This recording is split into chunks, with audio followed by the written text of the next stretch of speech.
तो आज हम लोग डिस्कस करेंगे स्पाई नंबर इन जावा। तो पहले देखेंगे क्वेश्चन कैसे आ सकता है इसका, और फिर इसका डेफिनेशन भी हम लोग डिस्कस करेंगे। क्वेश्चन आ सकता है accept a number from the user and check whether it is spy number और नॉट। तो अब देख लेते हैं इसका डेफिनेशन, स्पाई नंबर का definition. A positive integer is called a spy number if sum and product of its digits are equal. तो इसका मतलब है जैसे टेक फॉर एग्जाम्पल हम लोग एक नंबर ले रहे हैं, नंबर है 4121 4121। तो इसका जो सम ऑफ डिजिट होगा वो है 4 + 1 + 2 + 1 विच इज 8, एंड उसका जो प्रोडक्ट होगा वो 4 × 1 × 2 × 1 वो भी 8। तो ये दोनों आपस में इक्वल है, तो हम लोग बोल सकते हैं कि 4121 इज अ स्पाई नंबर।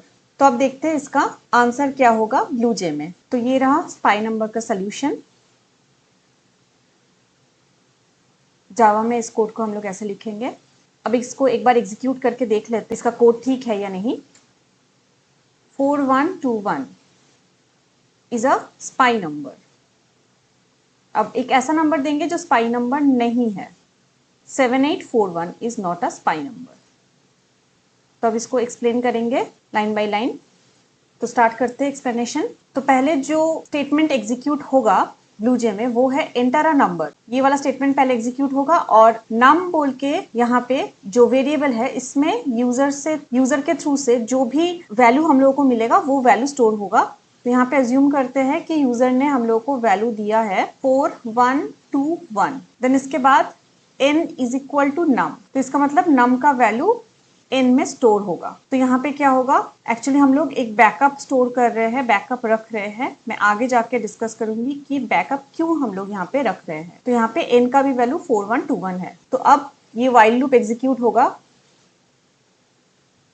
ये व्हाइल लूप में बेसिकली ये वाला जो स्टेटमेंट है इससे सम ऑफ डिजिट परफॉर्म हो रहा है और यहाँ पे प्रोडक्ट ऑफ डिजिट परफॉर्म हो रहा है। तो चलिए स्टार्ट करते हैं व्हाइल लूप एग्जीक्यूशन। तो यहाँ पे नम ग्रेटर देन 0। तो नम का वैल्यू क्या है 4121 ग्रेटर देन 0। तो फर्स्ट टाइम यहाँ पे इटरेशन स्टार्ट हो रहा है।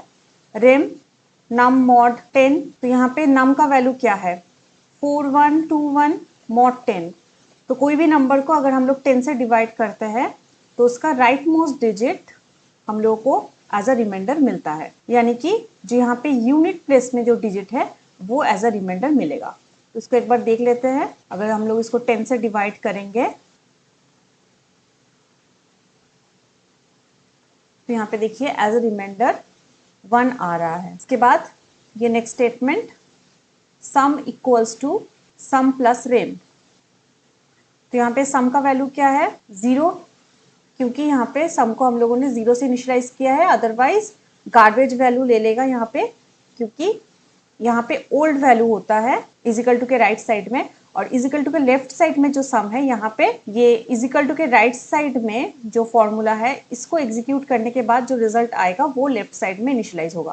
तो एक्चुअली ये न्यू वैल्यू को डिफाइन करता है। तो 0 + 1 यानी कि अभी सम का वैल्यू है 1। इसके बाद है ये वाला statement pro is equal to pro into rem. तो यहाँ पे प्रोडक्ट को 1 से इनिशियलाइज किया है, क्योंकि हम लोग किसी के साथ भी कोई भी नंबर के साथ अगर 1 को मल्टीप्लाई करेंगे तो मेरा एक्चुअल वैल्यू में या फिर रिजल्ट में कोई भी इफेक्ट नहीं होगा, फर्क नहीं पड़ेगा उससे। तो 1 ले लेते हैं, फिर रेम का वैल्यू 1 है तो अभी प्रोडक्ट का करंट वैल्यू फाइनली 1 में पहुंच गया। फिर यहाँ पे ये जो स्टेटमेंट है इसके थ्रू से हम लोग क्या करेंगे, बेसिकली राइट मोस्ट डिजिट का एलिमिनेशन हो जाएगा। तो ये क्योंकि कोशेंट वैल्यू को डिफाइन करता है, तो जैसे ही हम लोग इसको परफॉर्म करेंगे तो मेरा रिजल्ट आएगा 412। देख सकते हैं यहाँ पे ये कोशेंट वैल्यू है और जावा में ये वाला साइन जो है ये कोशेंट साइन है। तो अभी नाम का वैल्यू कहाँ पे पहुंच गया 412 में। तो नेक्स्ट इटरेशन में बढ़ते हैं। तो नेक्स्ट इटरेशन में फिर से ये वाला स्टेटमेंट नम ग्रेटर देन 0। यहाँ पे चेक हो रहा है कि नम का वैल्यू जो है वो 0 से ग्रेटर है या नहीं। तो हाँ ये 0 से ग्रेटर है। तो rem equals to 412 mod 10 rem equals to 2, क्योंकि कोई भी नंबर को अगर हम लोग 10 से डिवाइड करेंगे या मॉड्यूलस करेंगे तो एज अ रिमाइंडर या मॉड्यूलस हम लोग को राइट मोस्ट डिजिट जो यूनिट प्लेस में जो डिजिट है वही मिलेगा। तो यहाँ पे यूनिट प्लेस में जो डिजिट है वो है 2, तो यहाँ पे 2 है हमारा रिमाइंडर। उसके बाद सम को परफॉर्म करेंगे, sum is equal to sum plus rem. तो लास्ट टाइम सम का वैल्यू था 1, तो 1 प्लस रेम, तो अभी करेंटली सम का वैल्यू हो गया 3। इसके बाद प्रोडक्ट को परफॉर्म करेंगे, pro is equal to pro into rem. तो लास्ट टाइम प्रोडक्ट का वैल्यू 1 था, तो 1 इंटू 2, तो अभी प्रोडक्ट का वैल्यू हो गया 2। उसके बाद नम इक्वल्स टू नम कोशेंट 10। तो अब 412 कोशेंट 10, इसका जो वैल्यू आएगा वो आएगा 41। तो इसके बाद नेक्स्ट इटरेशन में चलते हैं, लेकिन नेक्स्ट इटरेशन में जाने से पहले हम लोग सम इज इक्वल टू 3 और प्रो इज इक्वल टू 2 इसको यहाँ पे लिख के रखते हैं। आप लोग चाहे तो कोई कॉपी पेन लेके इसको लिख सकते हैं, तो फिर आप लोगों के लिए अंडरस्टैंडिंग बहुत ज्यादा इजी हो जाएगा, क्योंकि मैं एकदम स्टेप बाय स्टेप दिखा रही हूँ। तो लास्ट टाइम नम का वैल्यू था 41, तो 41 ग्रेटर देन 0। इसके बाद रेम इक्वल्स टू 41 mod 10। तो रेम का वैल्यू अभी क्या होगा, जैसे कि मैंने कहा यूनिट प्लेस में या फिर उसका जो राइट मोस्ट डिजिट जो होता है 10 से डिवाइड करने के बाद वही होता है इसका रिमाइंडर का वैल्यू। तो अभी रिमाइंडर का वैल्यू 1 है। फिर हम लोग एग्जीक्यूट करेंगे sum is equal to sum plus rem. तो सम का क्या वैल्यू है, लास्ट टाइम इसका वैल्यू था 3 और अभी करेंटली रेम का वैल्यू है 1, तो सम का वैल्यू अभी है 4। ये अपडेटेड हो गया है अभी। इसके बाद product, pro is equal to pro into rem. तो लास्ट टाइम प्रोडक्ट का वैल्यू था 2, तो 2 इंटू 1, अभी रेम का करेंटली वैल्यू है 1, तो अभी प्रो का वैल्यू है करेंटली 2। फिर उसके बाद लास्ट स्टेटमेंट वाइल लूप का, num is equal to num quotient 10। तो नम का वैल्यू है 41 कोशेंट 10, यानी कि अभी नम का वैल्यू है 4। सम और प्रोडक्ट का वैल्यू यहाँ पे अपग्रेड कर देंगे नेक्स्ट इटरेशन में जाने से पहले। तो सम का अभी करेंटली वैल्यू है 4 एंड प्रोडक्ट का करेंटली वैल्यू है 2। नाउ द फाइनल इटरेशन, क्योंकि एक नंबर में जितना सारा डिजिट होता है टोटल वाइल लूप का इटरेशन भी उतना बार ही होता है। तो 4 greater than 0 is equal to 4 greater than 0, इसके बाद रेम इक्वल्स टू 4 mod 10। तो यहाँ पे बहुत जनों को कंफ्यूजन होता है, तो मैं ये करके दिखा देती हूँ। 10 zeros are 0 and 4 will be the remainder. क्योंकि यहाँ पे क्या होता है ना, हम लोग को सिर्फ रिमाइंडर चाहिए होता है, तो हम लोग पॉइंट के लिए कैलकुलेशन नहीं करेंगे। तो sum is equal to sum plus RAM.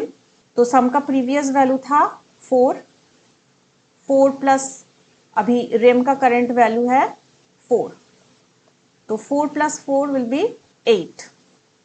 फिर उसके बाद pro is equal to pro into rem. तो प्रोडक्ट का लास्ट वैल्यू था 2 एंड रेम का करंट वैल्यू है 4, तो यहाँ पे 8 हो जाएगा। एंड देन इसके बाद num is equal to num quotient 10। तो क्या होगा 4 कोशेंट 10, और 4 कोशेंट 10 पहले हम लोग निकाल चुके हैं यहाँ पे 0, तो नम का वैल्यू क्या हो गया अभी 0। तो इसके बाद जब इटरेशन होगा वाइल लूप का, तो 0 ग्रेटर देन 0 यहाँ पे सेटिस्फाइड नहीं होगा। तो यहाँ पे भी देखिए नम का वैल्यू हम लोगों ने जो भी लिया था यूजर से वो अल्टीमेटली 0 हो गया, और यहाँ पे बैकअप क्यों लेके रखा हुआ था ये अभी देखते हैं। क्योंकि नम का वैल्यू क्या होता है वाइल लूप के एंड में ये 0 हो जाता है। तो बैकअप लेने का मतलब यही है कि यहाँ पे जब हम लोग को n प्रिंट करवाना है, मतलब ओरिजिनल वैल्यू को प्रिंट करना है, like 4121 is a spy number और is not a spy number, कुछ भी लिखना है तो हम लोग को n को एज अ बैकअप के तौर पे लेना पड़ेगा। और यहाँ पे इफ में देखिए सम इक्वल्स टू प्रो, ये चेकिंग हो रहा है, मतलब सम का वैल्यू देखिए क्या है 8 और प्रोडक्ट का वैल्यू भी देखिए क्या है 8।